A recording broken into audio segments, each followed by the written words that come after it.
A very good morning to all of you. I welcome you all in this second class of this week of Social Science 2, for which we are covering Economics, Chapter 2, Sectors of Indian Economy. Children, I know you must have gone through the chapter and you must have revised. Since earlier to previous week, you people have been taught the first part or the half chapter. Then I took up the revision and one content, which was how to create more employment in the previous class. Whereas in this class we will be covering the sectors or divisions on different bases of Indian economy. Now before coming to the content, let us quickly again recap the points which we have discussed. Beginning with the chapter, you should be very firm and very clear to know what is economy. If I ask you all, and it would have been a proper class in the school, children, I guess 50% of the students must be knowing this answer. What is an economy? Economy is a framework in which economic activities take place and therefore gives income in return. If I give you an example of cooking, what is cooking? Where you prepare food and cook it on flame or prepare it without flame. So process where cooking is done, isn't it? So process where food is being cooked is cooking. Similarly, what is an economy? Children, you should learn these things by heart. Economy is a framework in which economic activities take place and gives income in return. Two things: economic activities take place and gives income in return. So on the basis of this, what is an economy? Our economy is divided into three sectors, which is primary sector we discuss, secondary sector we discuss, tertiary sector we discuss. Apart from these, children, primary, secondary and tertiary were the classification on the basis of nature of activities. What is the kind of activity you are doing? On the basis of kind of activity or nature of activity, primary, secondary and tertiary. Second type of classification, alright, second type of classification is on the basis of working conditions of the worker. What working conditions are there in which a worker is working, be it any one, children? Therefore, there comes the second classification. And in this, the two divisions are organized sector and unorganized sector. And next we will be taking the third classification, children, which is on the basis of ownership. On the basis of ownership, again we will divide our economy, which is public sector and private sector. Now, children, since we have gone through in detail a lot over primary sector, secondary sector, tertiary sector, I am assured of that ma'am, Pallavi ma'am has taught you all, then I also took the revision. You must have gone through and you must have understood what are primary, secondary and tertiary sector. Let us come to the next topic, the next classification, which was second classification on the basis of, correct, on the basis of the conditions of the worker. Now, on the basis of the working conditions of a worker, we divide the economy into two sectors, organized sector and unorganized sector. Let us clearly understand organized, unorganized. We often use this word, children, that you are very organized, you keep your things at a place, you have your fixed regime, you have your fixed timetable, you work as per your planning. So organized by itself is giving you the hint what kind of sector it would be. Second, since you should not forget the heading on which basis we are dividing, which is unorganized, something which is being done haphazardly and something which is not into a sequence, which is not in a planned way. Alright, so let us see the exact difference between the two sectors, which is organized and unorganized. Number one, organized sector covers those enterprises where the term of employment is regular. We will cover all those working sectors, all those working areas where the worker is working on regular basis, where the worker is going on and the terms conditions of the worker are regular on regular basis, which are being revised every year, which has some kind of legally sanctioned conditions. So working terms and conditions are regular. Point number one difference for unorganized children. The unorganized sector is characterized by small and scattered units which are largely outside the control of the government. So it is giving a clear difference, children. Organized sector where terms and conditions of the worker are on regular basis, then unorganized sector where the small and scattered units which is largely outside the control of government, something which is beyond terms and conditions and where government has no control over it, right? Now, second point of difference. Children, I think you should take a pen and you should write down the basic differences so that you can explain it in your own words. Plus, you have the book, you have the NCERT solutions, you have the notes over there also. So, just writing these points will give you much, comprehension, clear comprehension, okay? So, second point, they are registered by government, they follow rules, regulations and various laws such as the Factories Act, Minimum Wages Act, then what are the gratuity, payment of gratuity, shops and establishments. Every single law, children, every single law which is being made or implemented by the government, children, you will see all these are prevailing in the organized sector, right? So let's come to unorganized sector. Unorganized sector does not follow any rules and regulations which are being passed by the government. As children, we have already seen in the first point of difference, where unorganized sector, it has nothing to do with government and government has no control over the unorganized sector, right? So point number 3, number 1 difference was that they have proper working conditions, terms and conditions, they do not have anything to do with that.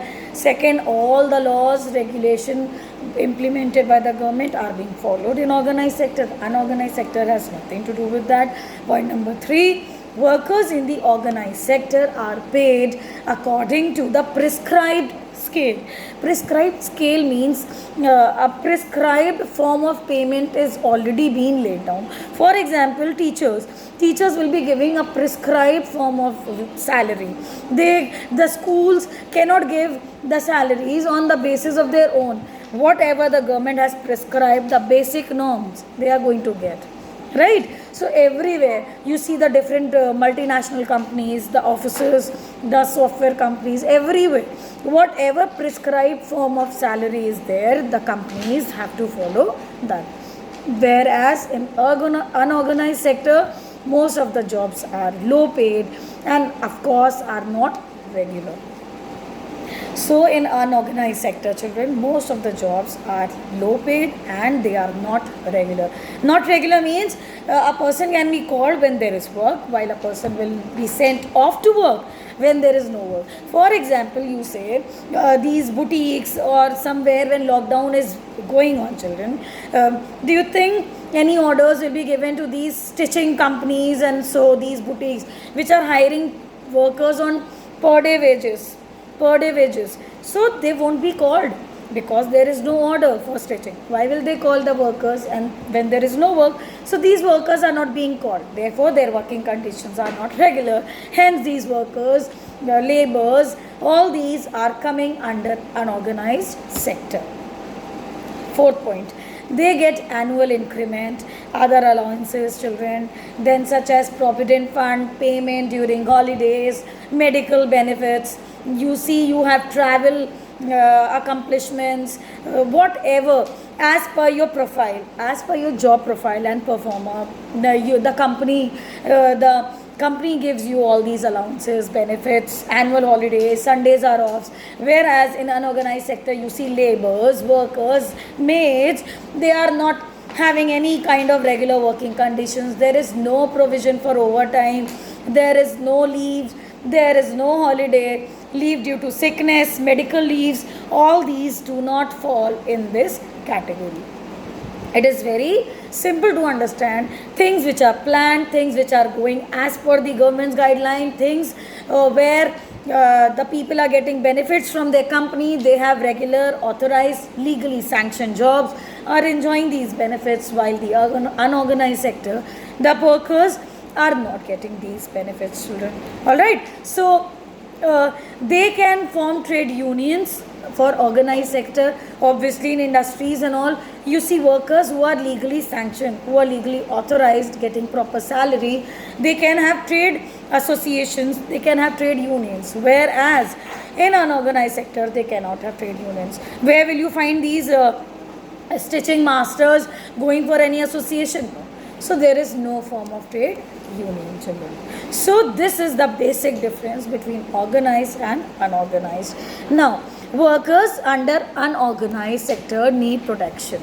Why, children? Workers under unorganized sector need protection. Why not organized? Organized sector, already workers are getting every possible protection, and the guidelines are being followed completely laid down by the government. Now let us see why the workers in unorganized sector need protection. Number one, they are paid low salaries, therefore they are not able to fulfill their basic needs. Second, you see a rickshaw puller. During these lockdown days, you see people will be going anywhere, socializing, going and hiring them for their work when there are no workplaces open. So these people are deprived of their basic needs, their basic daily needs. Point number two, they are being exploited. So unorganized sector workers are being exploited. Number three, children, employment is there but no regular basis. Work is there but not on regular basis. I gave you an example of the stitching boutique where stitching masters are not being called. I gave you the example of rickshaw pullers, those manual rickshaw pullers. So when there is no work, they will not get their work. Plus, they won't be getting the basic amount to fulfill their needs. Next, on the, other than salary, which is very low, they don't get any other benefit. We have discussed this previously. They are not getting any benefits. Next, the workers also face social discrimination.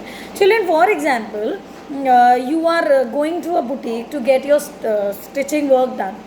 You will talk to the owner very nicely. Will you be talking and having a cup of tea with that master who is stitching? Will you go to a factory where workers are stitching lots of shirts? Will you have a coffee and a sandwich with them? They are facing social discrimination. You see, any company, any office where people are working, all the employees work together, eat together during their work lunch hours. Do you see anybody calling those class 4 employees coming and having lunch with them? Yes, no.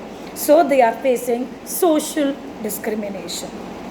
Next point, protection and support to the unorganized sector is very important and necessary for what reason? Economic and social development. Therefore, this is the need to protect the working conditions and enhance the working conditions of the unorganized sector workers to uplift our economic and social situations, to have economic and social development in the country. Now, children, we will move to the second kind of classification, which is on the basis of ownership, on the basis of kind of work, which is primary, secondary and tertiary. Second difference, on the basis of working conditions.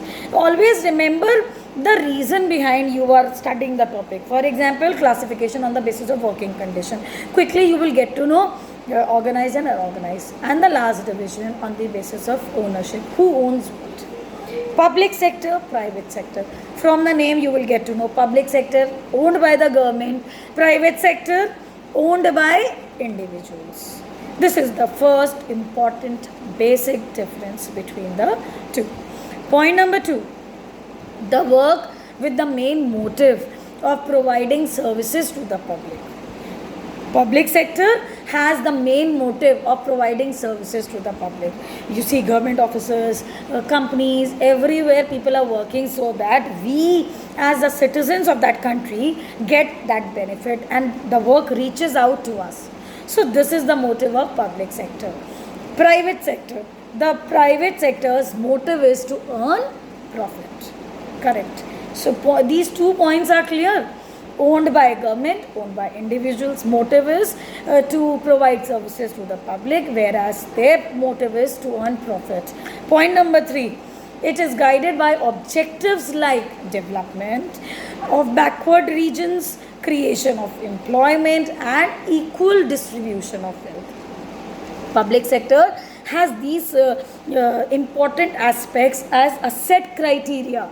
Whatever public sector places, companies you will see, they have this motive. Their criteria is, their objective is that development of backward region, so that the government should reaches out to those backward areas where people are deprived of work, where people are deprived of education.